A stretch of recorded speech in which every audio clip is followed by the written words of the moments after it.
미국의 16대 대통령 링컨의 어머니 낸시 여사가 링컨이 10살 때 세상을 떠나게 됩니다. 아들에게 성경책을 쥐어주면서 엄마가 여러 번 읽어서 성경이 낡았는데 내가 너에게 줄 것은 이거밖에 없구나.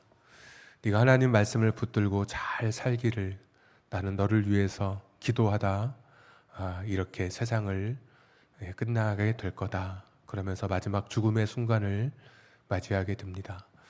나는 너에게 땅을 물려주는 것보다 이 하나님 말씀을 물려주는 것이 나는 사실 더 기쁘다. 하나님 말씀을 붙들면 너에게 선생님이 될 것이고 너의 든든한 후원자가 될 것이고 너의 길을 알려주는 인도자가 이 하나님 말씀 속에 살아 계신다라고 그렇게 유언하면서 자식에게 성경책을 주고 세상을 떠나게 됩니다. 오늘 모세는 우리가 알고 있는 것처럼 가나안 땅에 들어가지 못하는 그런 하나님의 말씀을 이미 들었습니다. 그래서 신명기 1장 3절, 1장 5절, 1장 37절에 보시면 40년째 그리고 장소는 요단강 바로 직전 가나안 땅 바로 맞은편에 모압 땅 들어가지 못하는 그런 상태에서 자기는 들어가지 못하는 것을 하나님으로부터 말씀을 들은 상태에서 오늘 신명기 말씀이 전해지고 있습니다.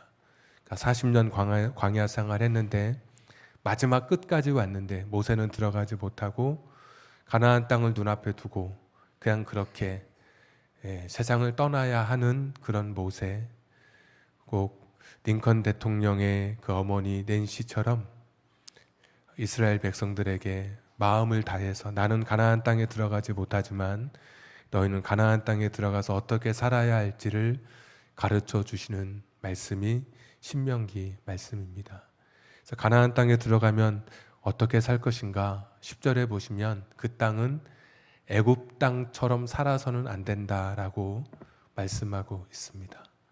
그러니까 그들은 애굽에서 40년 전에 나와서 지금 이 가나안을 향해서 걸어왔는데 애굽에서 살았던 그 삶의 자세나 애굽에서 살았던 삶의 가치관을 가지고 살아서는 가나안 땅에서는 어울리지 않는다라고 말씀해 주신 것입니다. 애굽 땅은 어떤 곳이냐면 오늘 10절에 보시면 발로 채소밭에 물을 대는 그런 곳이라고 말씀하고 있습니다. 애굽은 흔히 우리가 말하는 이집트이죠.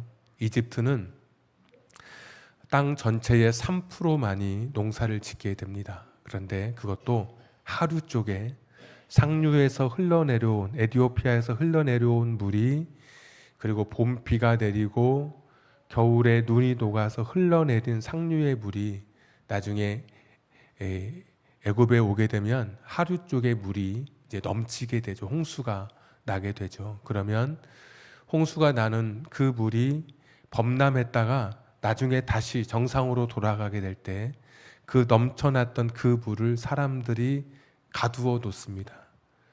물이 없는 그런 사막지대이기 때문에 물을 가두어 놓는데 그래서 그때 측량 작업을 해서 밭을 만들고 또 여기저기 선을 그어서 그래서 기하학의 시작이 이집트라고 하는 것도 이상하지 않는 것이 선을 긋고 해서 막 밭을 여러 곳에 만들어 놓습니다. 그래서 물이 들어왔다가 나갈 때 물이 나가지 못하도록 발로 흙을 단단하게 해서 물길을 막는 것이죠.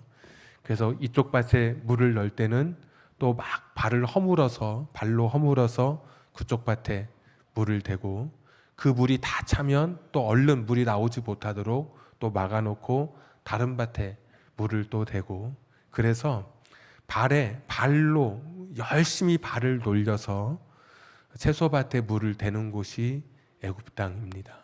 그러니까 애굽 땅은 자기 노력이나 자기 열심, 자기가 최선을 다하지 않으면 살아갈 수 없는 그런 곳이었습니다. 출애굽할 때 이스라엘 백성이 살았던 곳이 고센 땅이었는데 이 고센 땅이 바로 나일강 하류에 위치하고 있습니다. 출애굽기 1장에 보시면 그들이 흙을 이기고 벽돌을 만들고 농사에 여러 가지 일을 했다고 했는데 평소에는 건축 작업, 토목 작업에 투입되었다가 물이 들어왔다가 빠질 때가 되면 발을 부지런히 돌려서 물을 가두고 이쪽 밭 저쪽 밭에 채소밭에 물을 대는 역할을 그들이 맡게 된 것이죠. 그러니까 애굽 땅은 자기 힘으로 살아가는 그런 곳입니다. 내가 부지런히 발을 돌리면 물을 많이 댈 수 있는 곳이고, 내가 부지런하지 않으면 내 밭에 물이 부족해서 채소를 거둘 수 없는 곳이 애굽 땅입니다. 근데 애굽 땅은 자기 노력, 자기 지식, 자기가 가진 경험으로 그렇게 살아가는 곳이 애굽 땅이었습니다.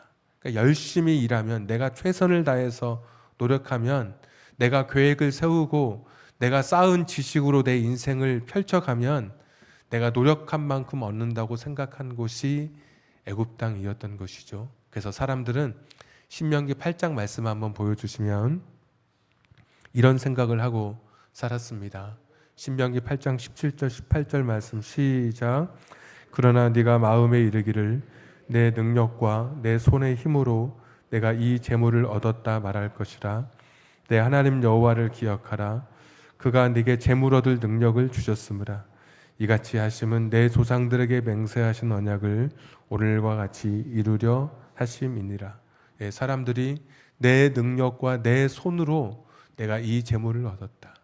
애굽은 그런 곳이었습니다. 내가 열심히 살아야만 되는 곳, 내 힘과 지식으로 내 능력으로 살아야 하는 곳. 지금도 이 세상은 애굽 땅과 같은 그런 세상입니다. 아침에 새벽 첫 차를 보신 풍경을 보신 분이 계시면 아시겠지만 앉을 자리가 없습니다. 다 사람들이 서서 첫 차, 두 번째, 세 번째, 네 번째 계속해서 모든 차가 이 도봉대로 앞에 서 있는 차들이 꽉꽉 메워져서 그 길을 갑니다. 학생들은 밤 늦게까지 불을 끄지 못하고 공부에 전념하고 있습니다. 직장인들은 상사에게 또 원치 않는 이야기를 들으면서 또 어려움을 당하고, 또 아랫사람들에게는 막 치고 올라오는 그 사이에서 부지런히 발을 돌리지 않으면 살아갈 수 없는 곳이 바로 이 세상인 곳이죠. 그 사람들이 더 열심히 연구하고 더 최선을 다해서 프로젝트를 기획하고 구상을 하고 사업에 대해서 여러 일들을 또 생각하면서 그 애굽 땅과 같은 그런 삶을 살아가고 있습니다. 사실 우리들도 그 중에 한 사람입니다. 내가 노력한 만큼 내가 발을 열심히 돌려야만 하는 세상이기에 되게 분주하게 우리가 이 세상을 살아가게 되죠. 그런데 오늘 모세는 이스라엘 백성들에게 애굽 땅과 같지 않은 곳이라고 말씀하고 있습니다. 그곳은 11절에 가나안 땅은 애굽 땅과 같은 곳이 아니라 하늘에서 비가 내려오는 땅, 산과 골짜기로 되어 있어서 발을 놀려서 내 힘으로 내가 원하는 만큼 내가 노력으로 얻을 수 있는 곳이 아니다라고 말씀하고 있죠. 그곳은 어떤 곳이냐면 하나님이 비를 내려 주셔야 살아가는 곳이다라고 말씀하고 있습니다. 많은 믿음의 사람들이 신앙생활을 시작하고 교회 다니면서도 여전히 내 인생의 모든 것이 자기 자신에게 달려있는 것처럼 생각하고 이 세상에서 발을 부지런히 놀리며 살아가는 사람들이 있더라고요. 그런데 오늘 말씀을 읽어보면 믿음의 사람들은 내가 열심히 최선을 다하지만 내 인생의 모든 것은 하나님께 달려있음을 믿고 하나님을 의지하며 살아가는 것이 이것이 신앙인 것이고 이것이 믿음의 사람의 길인 것입니다. 애굽에서는 땅을 바라보며 살았지만 가나안에서는 하나님을 바라보며 살아가는 것입니다. 우리 인생은 길을 가다가 길을 걷다가도 길을 잃는 것이 인생입니다. 살다 보면 자식을 키우다가도 길을 잃고 사업을 하다가도 길을 잃고 때로는 설교 준비하다가도 길을 잃고 내가 아주 멋진 일을 계획해서 성공의 길을 가는 것 같다가도 길을 잃습니다. 나이가 들면 노련해질 줄 알았는데 모든 것이 두려워지기 시작하죠. 왜? 인간이 얼마나 연약한 존재인 것을 알기 때문에, 내가 너무나 모르는 것이 얼마나 많은 것을 그때 비로소 깨닫기 때문에 나이가 들면 들수록 뭐 하나 결정하기가 어렵습니다. 점점 약해져만 가고, 이런 세상에서 아무리 내가 내 스스로 내 길을 개척하려고 해도 내 힘으로 애굽처럼 살아서는 이 복잡한 이 미로 같은 길에서 내가 가야 할 길을 찾아낼 수가 없는 것이죠. 하나님은 나의 미래를 붙드시고 계시고 내 인생의 길을 알고 계시는 하나님이십니다. 그 하나님께 내 인생을 맡기지 않으면, 내가 내 인생의 주인이 되어서 스스로 발을 열심히 아침부터 저녁까지 놀려서 내 채소밭에 물을 대면 그것으로 다 될 것이라고 생각하는 이런 어리석음으로는 시간이 지나면 지날수록 내 앞에 닥쳐진 문제 앞에서 절망하고 자꾸 무너질 수밖에 없는 것이죠. 우리가 살아가는 세상은 가나안처럼 하나님을 전적으로 의지하고 하나님을 바라보며 가라는 그런 곳이어야 합니다.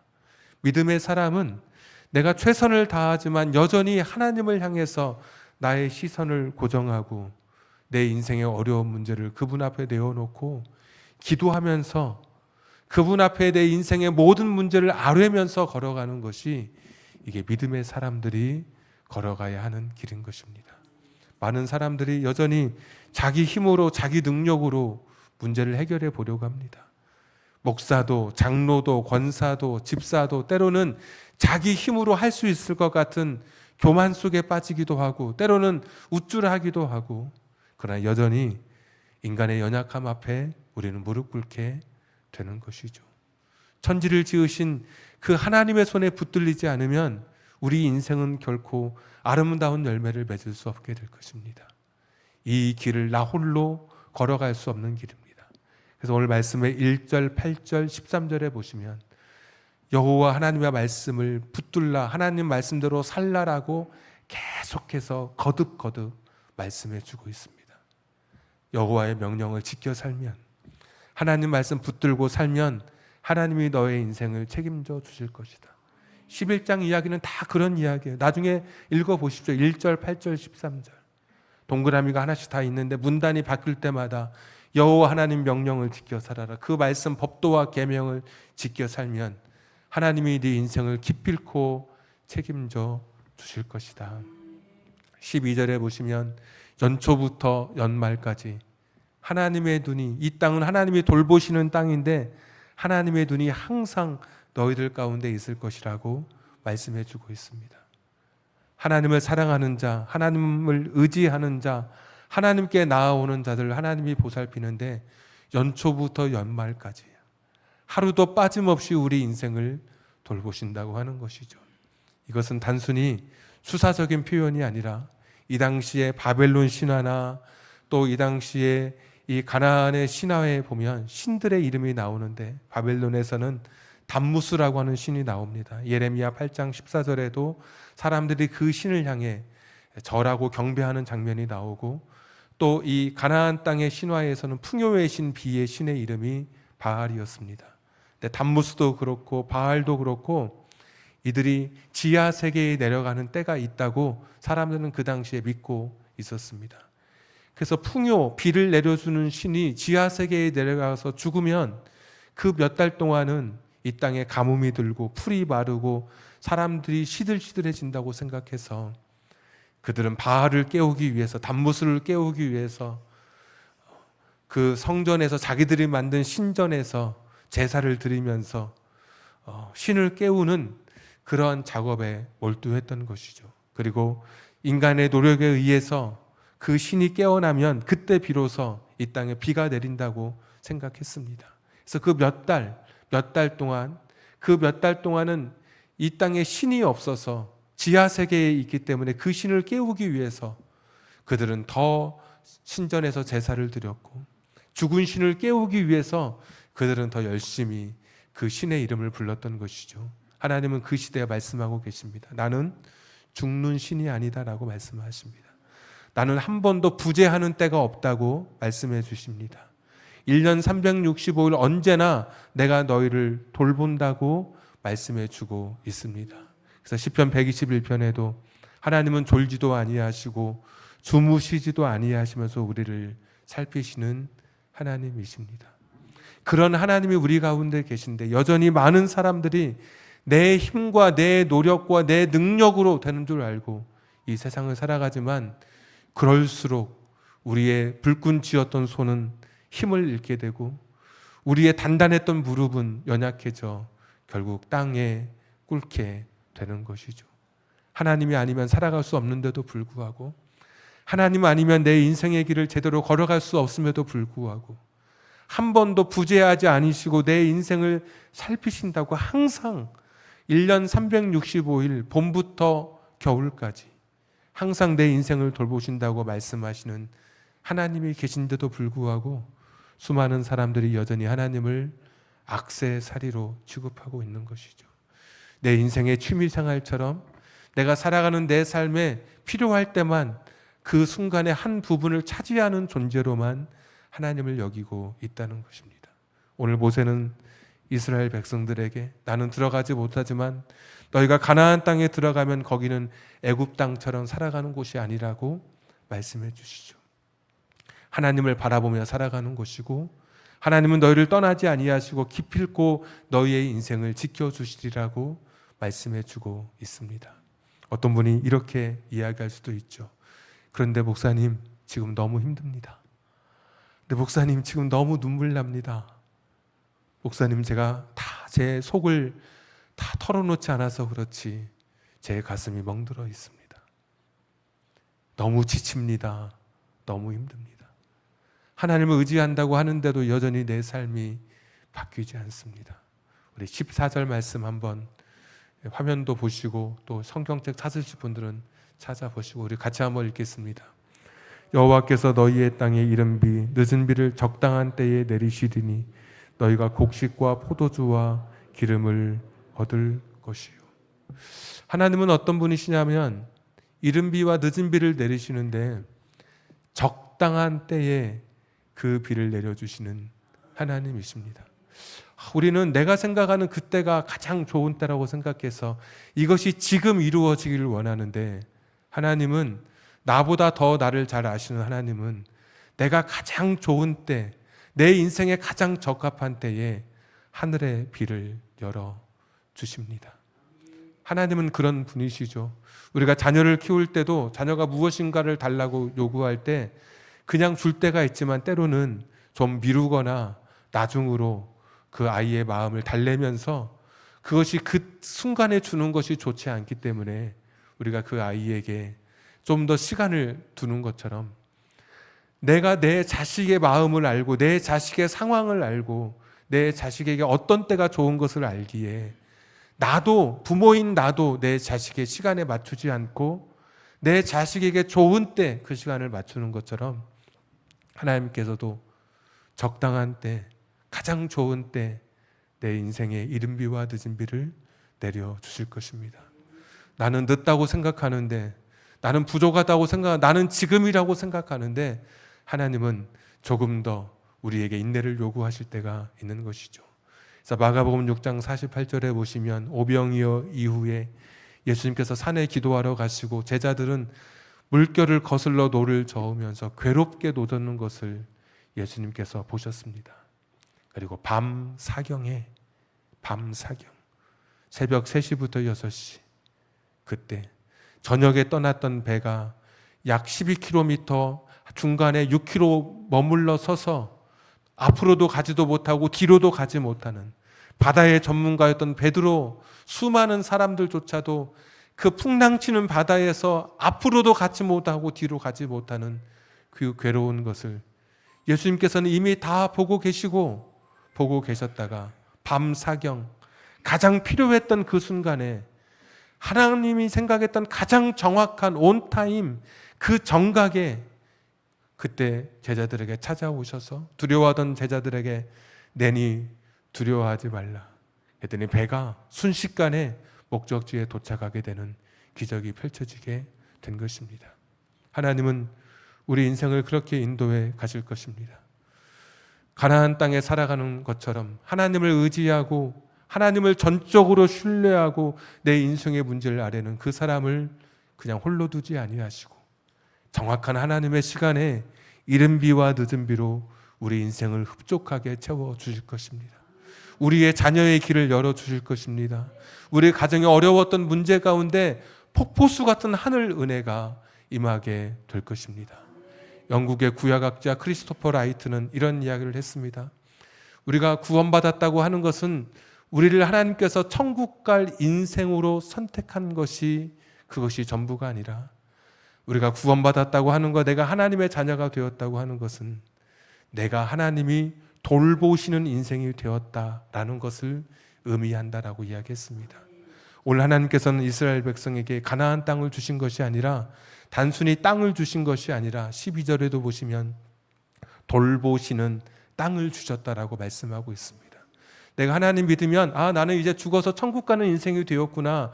그것이 전부가 아니라 내가 하나님을 의지하는 순간 내가 이제는 하나님께서 나를 돌보시는 인생이 된 것입니다. 하나님이 나를 돌보아 주시는 것입니다. 호프만이라고 하는 목사님이 성도를 찾아가서 신방하는데 가장 가정에 슬프고 힘들고 눈물 나는 어려운 일을 겪은 부인의 가정에 찾아가서 신방하게 되었습니다. 해줄 말이 없는 것입니다. 너무나 기가 막힌 일을 당해서 무엇이라 위로할 수가 없습니다. 이 목사님이 그 여인에게 했던 말이 You must tell Jesus. 예수님께 기도하십시오. 당신의 속상한 마음, 당신의 눈물, 당신의 괴로움을 예수님 앞에 털어놓으십시오. 예수님 말고는 그 누구도 당신을 위로해 줄 수가 없습니다. 그 말을 듣고 그 부인이 자신의 고백으로 I must tell Jesus. 그래, 내가 예수님께 말해야지. 그래, 나는 예수님께 기도해야만 돼. 나는 예수님께 나의 사정을 아뢰야만 해. 나의 슬픔, 나의 눈물을 예수님께 털어놓아야 해.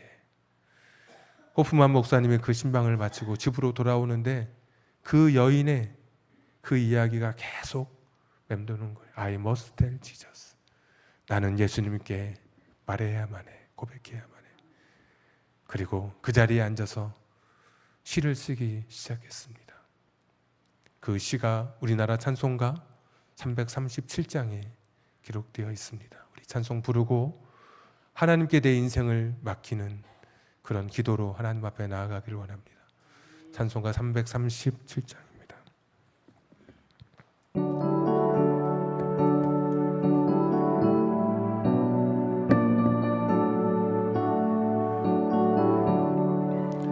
내 모든 시험 무거운 짐을 주 예수 앞에 아뢰이며 근심에 쌓인 날 돌아보사 내 근심 모두 맡으시네. 무거운 짐을 나 홀로 지고 견디다 못해 쓰러질 때 불쌍히 여겨 구원해 주리. 은혜의 주님 오직 예수. 내 모든 괴로움 닥치는 환난 주 예수 앞에 아뢰이며 주께서 친히 날 구해 주사 넓으신 사랑 베푸시네. I must tell Jesus, I must tell Jesus. 견디다 못해 쓰러질 때 I must tell Jesus, I must tell Jesus.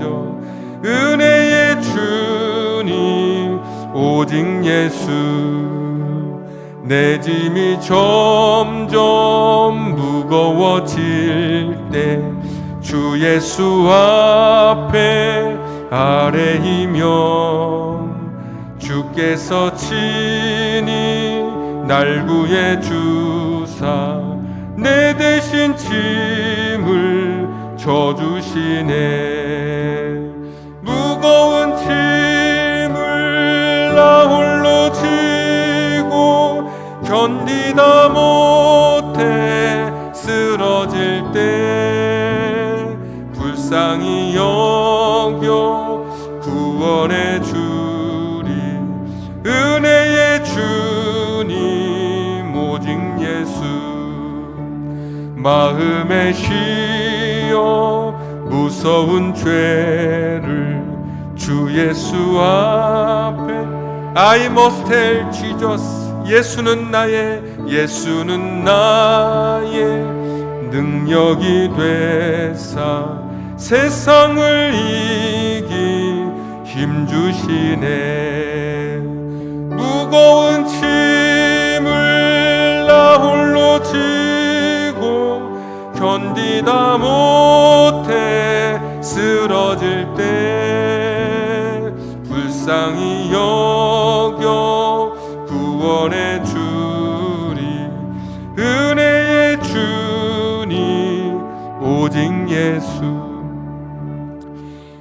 여러분이 힘들고 지치고 절망스러운 일이 내 앞에 펼쳐질 때 애굽에서는 더 발을 빨리 돌리면 됐습니다. 발을 부지런하게 움직이면 내 노력만큼 살아갈 수 있었습니다. 그러나 거기까지인 것이죠. 내가 하나님을 믿는 하나님의 사람, 예수 그리스도를 통해 구원받은 하나님의 자녀된 삶을 살아가고 있다면 I must tell Jesus. 여러분의 인생의 고통과 눈물과 슬픔과 좌절과 아픔을 예수님께 말씀드려야 합니다. 내가 살아가고 있는 이곳은 하나님이 돌보시는 땅. 나는 단순히 구원받은 인생이 아니라 내가 하나님의 손을 붙드는 순간 하나님이 돌보시는 인생이 된 것입니다. 비록 늦은 것처럼 보이지만 하나님은 적당한 때에 내 인생과 내 가정과 경제와 내 자녀의 삶에 이른 비와 늦은 비로 폭포수처럼 하늘 은혜를 부어 주실 것입니다. I must tell Jesus. 내가 주님께 기도하는 것, 내가 주님께 내 인생을 맡기는 것, 내 가정을 맡기고 자녀를 맡기고 사업장을 맡기고 직장을 맡기는 것, 내 삶 전체를 맡기는 것, 이것이 오늘 내가 결단해야 될 나의 삶의 결단이고 오늘 나의 기도인 것입니다. 내가 여호와께 나의 사정을 아뢰리라. 주님께 나의 문제를 아뢰리라. 오늘 이 시간에 가지고 있는 모든 문제와 어려움과 아픔을 놓고 우리 주여 한번 부르고 통성을 한 2, 3분 정도 기도하겠습니다. 주여, 은혜로우시고 자비로우신 아버지 하나님이시여, 연약한 삶인 것을 주 앞에 고백하며 나아갑니다. 하나님의 나약한 성도님들 하나님 붙잡아 주시기를 원하옵고 기도합니다. 주님, 은혜를 더하여 주시옵소서. 주님, 은총을 더하여 주시옵소서. 여호와 자비로우신 아버지 하나님이시여, 긍휼히 여겨주시기를 빌고 원합니다. 주님, 도우시기를 빌고 원합니다. 주님, 인도하여 주시옵소서. 주님을 의지하며 살아가는 인생들 되게 하여 주시옵소서. 죄의 문제, 역경의 문제, 고난의 문제, 어려움의 문제를 주님 앞에 맡길 수 있도록 도와주시옵소서. 내 힘으로 살아가지 않게 하여 주시옵소서. 내 노력으로 살아가지 않게 하여 주시옵소서. 내 알량한 지식으로 살아가지 않게 하여 주시옵소서. 내 힘으로 인생을 걸어가지 않게 하여 주시옵소서. 주님과 함께 걸어가는 삶이 되게 하여 주시옵소서. 어려움이 있을수록 눈물이 있을수록 주님의 은혜를 바라보며 살아가는 인생들 되게 하여 주시옵소서. 여호와 자비로우신 아버지 하나님이여, 지금이 힘들면 힘들수록, 어려우면 어려울수록, 고통스러우면 고통스러울수록 주님 앞에 기도하는 시간인 것을 깨닫게 하여 주시옵소서. 주님의 마음을 붙들며 살아갈 수 있도록 하나님 아버지 도와주시기를 빌고 원합니다. 주님, 긍휼히 여겨주시옵소서.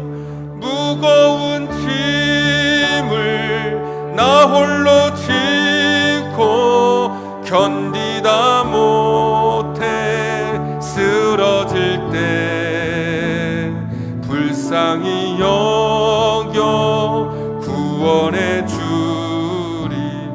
은혜의 주님, 무거운 짐을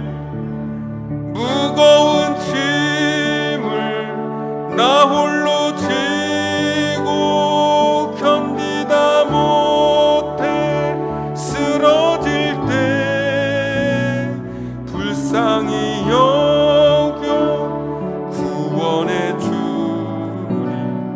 은혜의 주님. 우리 1절만 앞부분만 한 번 더 하겠습니다. 내 모든 시여 무거운 짐을 주 예수 앞에 아뢰이며 근심에 쌓인 I must tell Jesus, I must tell Jesus. 제가 기도하겠습니다. 하나님, 지금이 하나님을 향해 나의 입술을 열어 기도할 때임을 알게 해 주시옵소서. I must tell Jesus.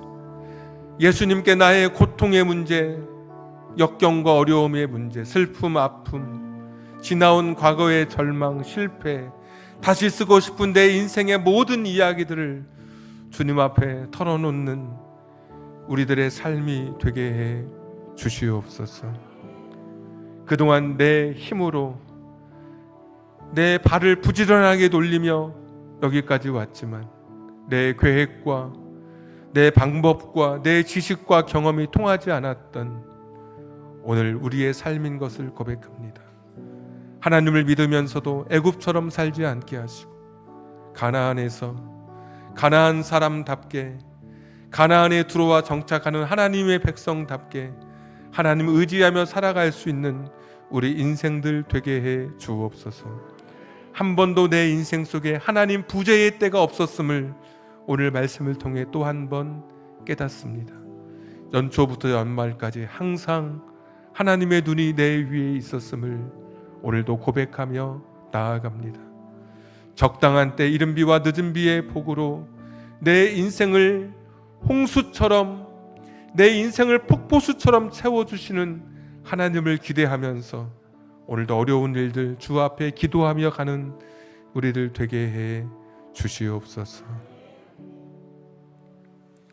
이제는 우리 구주 예수 그리스도의 은혜와 하나님 아버지의 극진하신 사랑하심과 성령님 감동 감화 내주 충만하심이 어려운 인생의 길, 내 힘으로 살아왔던 지난날에 삶의 스타일을 버리고 하나님 앞에 내 인생의 모든 문제를 아뢰며 I must tell Jesus, 그분에게 내 인생의 모든 문제를 상의하며 남은 인생 걷기를 소원하는 우리 사랑하는 성도님들 머리 위에 하나님의 때에 이른 비와 늦은 비로 채워주실 우리의 가정, 직장, 사업장, 환경, 인생의 꿈 선물로 주신 자녀들 머리 위에 지금부터 영원토록 함께 하시기를 간절히 축원하옵나이다. 아멘.